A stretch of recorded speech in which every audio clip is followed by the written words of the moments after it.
Zero limits புத்தகத்தின் முழு விளக்கம். அறிமுகம். சொந்தமில்லா சுத்திகரிப்பு. ஜீரோ லிமிட்ஸ் என்பது ஒரு ஆன்மீக மற்றும் மனமாற்றம் குறித்த புத்தகம். இது ஒரு புரட்சிகரமான கருத்தை அடிப்படையாகக் கொண்டது. நீங்கள் பார்க்கும், கேட்கும், அனுபவிக்கும் ஒவ்வொரு பிரச்சனையும் உங்களுக்குள் இருக்கும் ஒரு தவறு அல்லது தரவு இன் வெளிப்பாடுதான். அதை சுத்தம் செய்ய உங்களுக்கு பொறுப்பு. இந்தக் கருத்து பாரம்பரிய ஹவாய் மருத்துவ முறையான ஹோவோபோனோபோனோ வை அடிப்படையாகக் கொண்டது, ஆனால் அதை ஒரு நவீன, தனிப்பட்ட சுத்திகரிப்பு செயல்முறையாக மாற்றுகிறது. முக்கிய கதை. மனநல மருத்துவமனையின் அதிசயம். இந்த புத்தகத்தின் மையக்கதை, டாக்டர் ஹெவ்லின் என்பவர் ஹவாயில் உள்ள ஒரு மனநோய் மருத்துவமனையில் கடினமான குற்றவாளிகள் இருந்த நோயாளிகளை சிகிச்சை செய்த கதை. அவர் எந்த நோயாளியையும் நேரடியாக சந்திக்கவில்லை. அவர் நோயாளிகளின் கோப்புகளை, மெடிக்கல் ஃபைல்ஸ் மட்டுமே படித்தார். கோப்புகளைப் படிக்கும் போது அவர் தனக்குள் இருக்கும் தவறுகள், எரர்ஸ் மற்றும் நினைவுகள், மெமொரீஸ் இந்த நோயாளிகளின் வடிவத்தில் வெளிப்படுவதாகக் கருதினார். அவர் தொடர்ந்து ஒரு சுத்திகரிப்பு செயல்முறையை செய்தார். முடிவில் அனைத்து நோயாளிகளும் குணமடைந்தனர். மருத்துவமனை மூடப்பட்டது. இந்த அதிசயம்தான் ஜீரோ லிமிட்ஸ் கருத்தின் சக்தியை நிரூபிக்கிறது. ஜீரோ லிமிட்ஸ் கருத்தின் அடிப்படை கூறுகள். 4 வகை சுயத்தின் த 4 செல்வ்ஸ். ஹவாய் பாரம்பரியத்தின்படி நம்முள் 4 வகை சுயங்கள் உள்ளன. 1 உன்னிஸ் உனிஹிபிலி துணை சுயம். இது குழந்தைத்தன்மை, உள்ளுணர்வு, உணர்ச்சிகள், நினைவுகள் சேமிக்கும் இடம். இது உடலைக் கட்டுப்படுத்துகிறது. 2 உஹனே உஹானே நனவுச்சுயம். இது நமது தர்க்க மனம், சுயமான நனவு, முடிவுகள் எடுக்கும் பகுதி. 3 ஓங்கே ஓம்குவா உயர் சுயம். இது கடவுள், பிரபஞ்சம் அல்லது ஆன்மீக சக்தியுடன் இணைக்கும் பாலம். இது ஊழியம் செய்கிறது, வழிகாட்டுகிறது. 4 அதிகாரி டிவினிட்டி. கடவுள், பிரபஞ்சம், இறுதி மற்றும் மிக உயர்ந்த ஆற்றல். நோக்கம். உன்னிஸ் துணை சுயம் மற்றும் உஹனே நனவுச்சுயம் ஒன்றிணைந்து ஓங்கே உயர் சுயம் மூலம் கடவுளை, பிரபஞ்சத்தை தொடர்பு கொள்ள வேண்டும். இந்த இணைப்புதான் சுத்திகரிப்பை நடத்துகிறது. 2-3 சுத்திகரிப்பு கருவிகள் த கிளீனிங் டூல்ஸ். உங்களுக்குள் இருக்கும் எதிர்மறை நினைவுகள், தரவுகளை அழிக்க அல்லது சுத்தம் செய்ய பயன்படும் எளிய வழிகள். 1 ஹோவோபோனோபோனோ ஹோபோனோபோனோ சோகஸ்மெலி. இது ஒரு பழைய குழு சுத்திகரிப்பு விழா. இப்போது அது ஒரு தனிப்பட்ட செயல்முறையாக உள்ளது. 3 பிரபலமான 4 மந்திர வார்த்தைகள். இவை சுத்திகரிப்புக்கான மிக முக்கியமான கருவிகள். 1 என்னை மன்னித்து விடுங்கள். ஐம் சாரி சோகஸ்மெலி. இந்த சூழ்நிலையை உருவாக்கியதில் எனக்குள் இருக்கும் தவறுகளுக்கு நான் வருத்தப்படுகிறேன்.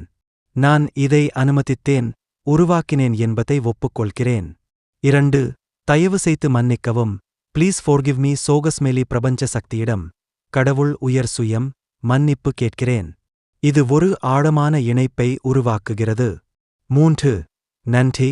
தேங்க்யூ சோகஸ்மெலி. இந்த சுத்திகரிப்பு வாய்ப்பிற்கு நன்றி. எதையும் மாற்றுவதற்கு முன்பே நன்றி தெரிவிக்கிறேன். இது நம்பிக்கை மற்றும் நம்பிக்கையைக் காட்டுகிறது. 4 நான் உங்களை நேசிக்கிறேன். ஐ லவ் யூ சோகஸ்மெலி. இது மிக முக்கியமான வார்த்தை. அன்பு என்பது உயர் சக்தி. அன்பு எதிர்மறை நினைவுகளை கரைத்து பிரபஞ்சத்துடன் நேரடி இணைப்பை ஏற்படுத்துகிறது. நான் உங்களை நேசிக்கிறேன் என்ற வார்த்தையை மனதில் சொல்லுவது மட்டுமே பெரும் மாற்றத்தை ஏற்படுத்தும். இந்த கருத்தை நடைமுறையில் எப்படி பயன்படுத்துவது? பயன்பாட்டு வழிமுறை. 1 எந்த பிரச்சனையும் வரும்போது, உங்களுக்கு கோபம், வருத்தம், நோய், பணப்பிரச்சனை, உறவு பிரச்சனை, எதுவானாலும் சரி. 2 உள் ஞாபகம் கொள்ளுங்கள். இந்த பிரச்சனை உள்ளே இருக்கும் ஒரு நினைவு தரவின் வெளிப்பாடுதான். இதற்கு நான் 100% பொறுப்பு. 3 சுத்திகரிப்பைத் தொடங்குங்கள். மனதுக்குள் இந்த வார்த்தைகளைச் சொல்லுங்கள். உணர்வோடு சொல்லுங்கள். என்னை மன்னித்து விடுங்கள். தயவு செய்து மன்னிக்கவும். நன்றி. நான் உங்களை நேசிக்கிறேன். மீண்டும் மீண்டும். 4 எதிர்பார்ப்பின்றி செய்யுங்கள். இதன் விளைவாக என்ன நடக்கும் என்று எதிர்பார்க்காதீர்கள். உங்கள் வேலை சுத்தம் செய்வது மட்டுமே. முடிவை கடவுளிடம், பிரபஞ்சத்திடம் விட்டு விடுங்கள். 5 வாழ்க்கை முறையாக்குங்கள். பிரச்சனை இல்லாத நேரத்திலும் நான் உங்களை நேசிக்கிறேன் என்று சொல்லுங்கள். உங்கள் காரை ஓட்டும் போது, குளிக்கும் போது, வேலை செய்யும் போது, இதை ஒரு தொடர்ச்சியான பிரார்த்தனையாக மாற்றுங்கள். 0 லிமிட்ஸ், பூஜ்ஜிய வரம்புகள் என்றால் என்ன? பூஜ்ஜியம், 0 சோகஸ்மெலி இது ஒரு நிலை. இங்கு எந்த நினைவுகளும், எந்த தரவும், எந்த வரம்புகளும் இல்லை. இது தூய்மையான ஒளி, அன்பு மற்றும் முடிவிலா சாத்தியக்கூறுகளின் நிலை. வரம்புகள், லிமிட்ஸ் சோகஸ்மெலி நமது எதிர்மறை நினைவுகள் மற்றும் நம்பிக்கைகள்தான் நமக்கு வரம்புகளை உருவாக்குகின்றன. பூஜ்ஜிய வரம்புகள் அடைவது என்பது அனைத்து எதிர்மறை நினைவுகளையும் வரம்புகள் அழித்து பூஜ்ஜிய நிலைக்குத் திரும்புவது. அப்போதுதான் பிரபஞ்சத்தின் முடிவிலா ஆசீர்வாதங்களை நாம் பெற முடியும். அப்போதுதான் செயலற்ற தன்மை, இன்ஸ்பிரேஷன் வந்து சரியான செயல்களை நாம் செய்ய முடியும். முடிவுரை, முக்கிய கருத்துக்கள். 100% பொறுப்பு. உங்கள் வாழ்க்கையில் நடப்பதற்கு நீங்கள் 100% பொறுப்பு. இது உங்கள் குற்றம் என்று அல்ல, ஆனால் அதை சரிசெய்ய உங்களால் மட்டுமே முடியும் என்று. சுத்திகரிப்பு. உங்கள் வேலை உங்களுக்குள் இருக்கும் தரவுகளை சுத்தம் செய்வது மட்டுமே.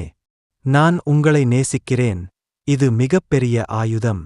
இலக்கு, எல்லா வரம்புகளையும் நீக்கி பூஜ்ஜிய நிலையை அடைவது. அங்கு தெய்வீக ஊக்குவிப்பு வழிகாட்டும். 0 லிமிட்ஸ் என்பது ஒரு செயல்முறை அல்ல, வாழ்க்கை முறை. உங்கள் வாழ்க்கையின் ஒவ்வொரு பிரச்சனையும் ஒரு சுத்திகரிப்பு வாய்ப்பு.